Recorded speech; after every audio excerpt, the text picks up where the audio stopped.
Vous êtes plusieurs à aimer la marche, à marcher pour faire une activité physique, pour vous déplacer aussi comme moyen de transport et vous êtes nombreux et nombreuses à m'avoir posé la question comment fait-on pour marcher et se tenir un peu plus droit pour avoir une meilleure posture? Et pourquoi ne pas utiliser la marche comme outil pour améliorer sa posture? Je vous parle de tout ça dans quelques secondes.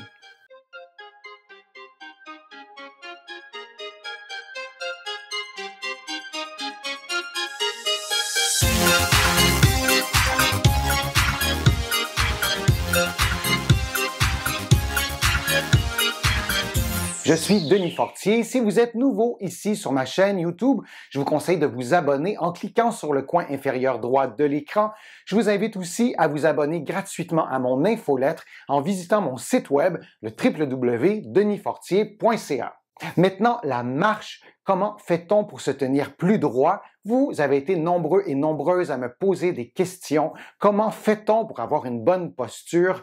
Vous le savez, je vous en parle dans mon livre « Lève-toi et marche ». Il y a plusieurs des conseils que je donne dans cette vidéo qui se trouvent aussi dans mon livre, mais je voulais vous donner des trucs très simples, très faciles à mettre en pratique pour vous aider à vous tenir plus droit lorsque vous marchez. Maintenant, la marche, comment fait-on pour se tenir plus droit, pour pouvoir être plus confortable, pour pouvoir aussi marcher longtemps sans être fatigué, sans ressentir une fatigue musculaire dans les muscles de la posture, parce que lorsqu'on est un peu plus courbé, lorsqu'on a le dos voûté, le poids de la tête est déplacé donc vers l'avant et ça augmente beaucoup l'effort des muscles de la posture. Alors, je vous donne aujourd'hui des trucs, des conseils très simples à mettre en pratique pour pouvoir marcher en gardant une posture droite et peut-être aussi pour pouvoir utiliser la marche pour améliorer votre posture. D'abord, il faut reconnaître que notre posture n'est pas la même si on marche ou si on est immobile, même si on est debout. Parce que lorsque vous marchez, vos bras bougent différemment, vous respirez aussi différemment. Si vous marchez en montagne, par exemple, votre rythme, votre fréquence respiratoire va augmenter et la posture et la cage thoracique, c'est évidemment étroitement relié. Alors, c'est pour ça que c'est important de prendre soin de sa posture en marchant. Et comment fait-on? D'abord, la première étape très, très simple, et je vous invite vraiment à le faire, c'est de prendre votre posture en photo de face et de profil. Ici, vous pouvez aussi demander à quelqu'un de prendre une photo de votre posture de face et de profil lorsque vous marchez. Et lorsque vous allez observer votre posture, vous allez le faire avec vos yeux. Et lorsque vous marchez, par exemple, votre posture, vous l'analysez avec votre proprioception, parce qu'évidemment, on ne peut pas utiliser les yeux. Et dans certains contextes, et c'est plus fréquent qu'on le croit, la proprioception, qui est ce sens qui vous permet de percevoir la position, l'alignement articulaire et la position de différents segments de votre corps, la proprioception peut être désajusté vraiment. Il m'est arrivé souvent de voir, par exemple, des patients qui avaient la tête inclinée d'un côté, j'exagère un peu, mais qui, dans leur tête, selon eux, selon leur propre perception, leur tête, elle était bien alignée. Et ces patients-là regardaient leur posture devant un miroir, ils prenaient conscience de cette asymétrie. Et lorsqu'ils observaient des photos, c'était aussi efficace et je dirais que c'était complémentaire. Bon, le truc du miroir pendant qu'on marche, c'est un peu compliqué. Donc, de prendre une photo, ce n'est pas inutile, c'est indispensable à mon sens pour pouvoir réajuster votre proprioception. Et les conseils que je vous donne aujourd'hui, ils sont d'une certaine façon tributaires de votre proprioception. C'est la première chose à réajuster. Lorsque vous aurez regardé les photos, lorsque vous aurez pris conscience de votre posture, vous saurez peut-être un peu plus facilement ce qui est à corriger. Dans la plupart des cas, la tête va être projetée donc vers l'avant, les épaules vont être enroulées et durant la marche et il sera nécessaire d'adopter une posture un peu plus droite. Mais attention, l'objectif n'est pas d'avoir une posture parfaite pour mille et une raisons. Il est parfois impossible d'avoir une posture avec un alignement parfait et mise en garde vraiment pour les personnes qui vous donnent ces conseils, ces objectifs thérapeutiques d'avoir une posture parfaite. C'est parfois inatteignable et ce n'est surtout pas nécessaire ou indispensable pour être plus confortable et n'oubliez pas non plus que des épaules, c'est physiologiquement un peu arrondi. Alors les personnes qui nous donnent l'illusion qu'ils ont des postures parfaites comme ça, souvent il y a une contraction des muscles à l'arrière du dos, ce qui devient en fait une posture génératrice de tension et lorsque vous marchez, la dernière chose que moi je souhaiterais vous voir faire, c'est contracter les muscles à l'arrière pour aller donner l'illusion d'une posture équilibrée. Et une posture équilibrée, c'est une posture qui requiert le moins d'efforts musculaires et c'est encore plus vrai en marchant. Plus vous êtes dans une posture correcte, plus bas est votre niveau d'effort musculaire. Un autre truc hyper simple, c'est d'y penser, de penser à votre posture. Après que vous aurez vu les photos de face et de profil, idéalement en marchant, ça peut être aussi un film qu'une autre personne va capter, une vidéo qu'une autre personne va capter, eh bien, vous allez tout simplement y penser. Parce que la posture, comme la respiration, c'est automatique. Il y a une partie du système nerveux qui gère pour nous notre posture et lorsque des mauvaises habitudes, pour le dire ainsi, sont prises, bien, le système nerveux autonome a intégré ces mauvaises habitudes-là et on doit d'abord en prendre conscience et y penser. Alors, lorsque vous marchez, assurez-vous que votre tête, vos épaules, votre thorax et votre bassin forment une ligne relativement droite. Et pour ça, vous devez tout simplement, probablement, reculer un peu la tête, ouvrir un peu le thorax et vous détendre, respirer. Le fait de respirer librement dans une respiration d'une amplitude moyenne ou grande, ça va vous aider aussi à être un petit peu plus, d'avoir la cage thoracique et les épaules qui sont dans une position un peu plus ouverte. Donc, vous y pensez, mais vous y pensez pendant environ 30 secondes et ensuite, vous oubliez ça et vous revenez à la charge quelques minutes plus tard. L'objectif du conseil que je vous donne, ce n'est pas d'y penser pour le restant de vos jours, c'est de vous aider à intégrer les habitudes, de nouvelles habitudes, intégrer aussi peut-être la souplesse musculaire que vous aurez acquise et de réajuster aussi la proprioception, ce sixième sens dont il était question il y a quelques minutes.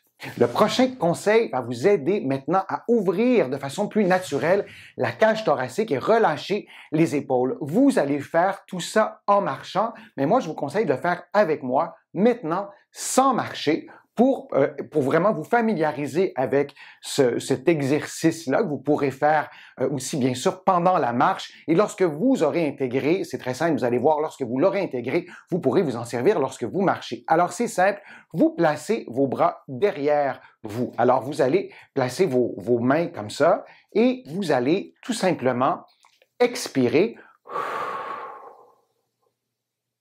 en relâchant les épaules, en vous assurant que les épaules soient bien alignées, et je répète, l'alignement, c'est pas une position comme ça, c'est une position qui est légèrement avancée. Les épaules ne sont pas à l'arrière, ne sont pas derrière le dos, sont devant, mais elles ne sont pas non plus complètement enroulées. Donc, dans cette position que vous allez faire d'abord en position immobile et ensuite vous allez le faire en marchant, vous allez doucement tirer un peu vos poignets, vos mains vers le bas, mais vraiment doucement, pour descendre les épaules, mais vraiment dans une position confortable. Et lorsque vous faites ça, il est possible que votre tête ait tendance à se projeter, à se déplacer vers l'avant. Donc, vous essayez vraiment de ne pas le faire pour garder un bon alignement articulaire. Et vous tenez la position pendant 5, 10, 20 secondes et vous allez le faire en expirant. Bon, évidemment, vous n'allez pas expirer pendant 30 secondes, mais vous expirez pendant ce temps-là. Ensuite, vous réinspirez. Et lorsque vous réinspirez, vous prenez soin de ne pas réinspirez en levant les épaules. J'exagère un peu, bien sûr, pour vous le montrer, mais vous gardez la position comme ça, mais en marchant. Et vous pouvez marcher pendant quelques minutes. Et ensuite, vous oubliez tout ça, vous laissez aller vos bras dans un mouvement de pendule, de balancier, qui est normal dans un contexte de marche. Et lorsque vous allez mettre en pratique un des trucs précédents, c'est-à-dire de penser à votre posture, vous allez prendre conscience de l'effet que vous percevez dans votre corps lorsque vous avez les bras comme ça. Cette sensation-là devrait être reproduite lorsque vous marchez normalement. Maintenant, pour continuer dans le même ordre d'idées d'ouverture de la cage thoracique, en maintenant un bon alignement de la tête, vous pourriez marcher pendant quelques secondes, quelques minutes, les bras ouverts comme ça et toujours en vous assurant d'expirer pendant la marche à un rythme avec une fréquence respiratoire normale. Le fait de lever vos bras, ça stimule d'autres muscles. Vous le faites pendant quelques secondes, pendant 20-30 secondes, un peu plus si vous le souhaitez, de temps à autre pendant la marche. Et encore une fois, ça va permettre à votre proprioception de bien sentir, percevoir ce que ça a comme conséquence dans l'ensemble du haut du corps et du bas du corps aussi, d'avoir un alignement articulaire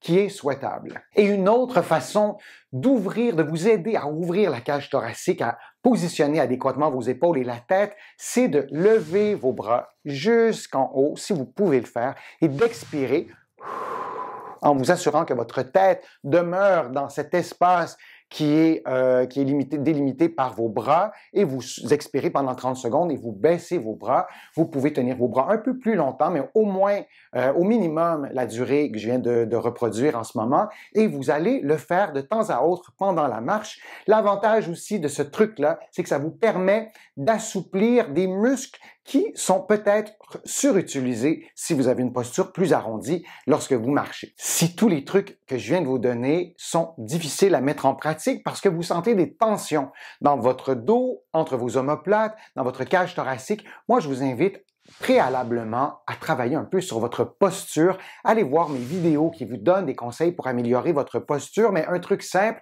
vous vous placez au mur, vous vous adossez au mur. Je vous ai souvent parlé de ce petit truc-là dans d'autres vidéos, mais vous vous placez au mur, les genoux un peu pliés, la tête au mur, et vous gardez cette position-là pendant 30 secondes ou quelques minutes pour vous habituer à avoir un bon alignement articulaire. Alors, ça vous aidera peut-être à intégrer plus facilement les trucs que je vous donne dans cette vidéo. Et maintenant, un autre truc pour vous aider à rendre encore plus efficaces les conseils que je viens de vous donner, vous allez les mettre en pratique en marchant rapidement, voire très rapidement. Et lorsqu'on marche plus vite, on respire plus vite, les muscles de la respiration sont davantage sollicités et cela peut avoir un effet sur votre posture et vous inciter à vous arrondir un peu. Alors, marchez plus rapidement, vous mettez en pratique tout ce que je vous ai dit dans ma vidéo et vous vous assurez que votre posture reste bien droite.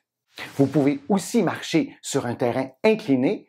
Là, évidemment, votre tronc va se pencher, va aller un peu vers l'avant, mais vous pouvez, malgré tout, maintenir un bon alignement entre la tête, les épaules et le bassin. Et là aussi, ça sera une façon d'intégrer les précédents conseils dans un niveau de difficulté un peu plus élevé. J'espère que ma vidéo vous a plu, que les conseils étaient clairs, précis. Si c'est le cas, je vous invite à cliquer j'aime, à la partager sur vos réseaux sociaux, à la commenter. Vous le savez, ça m'aide à avoir plus de visibilité, à vous produire de plus en plus de nouveaux contenus. Vous allez aussi trouver beaucoup d'informations sur mon site web, le www.denisfortier.ca. Vous allez aussi trouver d'autres informations dans mes livres qui sont disponibles partout au Canada, en librairie et sur le web. Mes livres sont aussi disponibles un peu partout à travers le monde, notamment en France, là aussi en librairie et sur le web. Je suis Denis Fortier. Je vous remercie beaucoup. À bientôt.